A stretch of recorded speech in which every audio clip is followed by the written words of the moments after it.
صبر 9۔ میرے پاس ایک خیال تھا جسے میں شیئر کرنا چاہتا تھا۔ والدین اکثر چیزیں لے جاتے ہیں یا اپنے بچوں کو ان کی حفاظت کے لیے کچھ چیزوں جیسے غیر صحت بخش خوراک حاصل کرنے سے روکتے ہیں۔ یہ رویہ اکثر بچے کے غمگین یا غصے کا باعث بنتا ہے کیونکہ وہ اپنے والدین کی حرکتوں کے پیچھے کی حکمت سے پوری طرح بے خبر ہوتے ہیں۔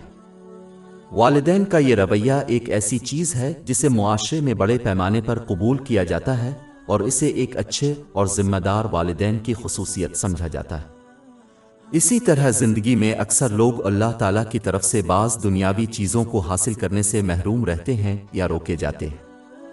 ایک مسلمان کو یہ سمجھنا چاہیے کہ جس طرح والدین نقصان دہ چیزوں کو اپنے بچوں سے دور رکھتے ہیں حالانکہ ان کے بچے ان کے انتخاب کی وجہ کو نہیں سمجھتے، اسی طرح اللہ تعالیٰ اپنی لاتعداد حکمت اور علم کے مطابق اپنی حفاظت کے لیے اس طرح عمل کرتا ہے۔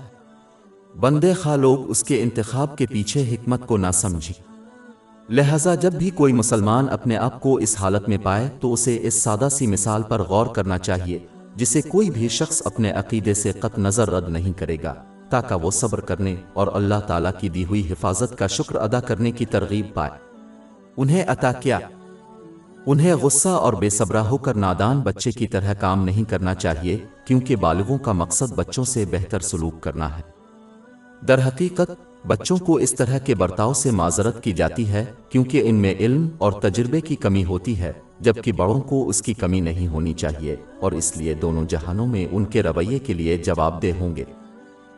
ہماری ویب سائٹ www.sheikhpod.com پر 400 سے زیادہ مفت e books, audio books, infographics, podcast اور بلاگ دستیاب ہے۔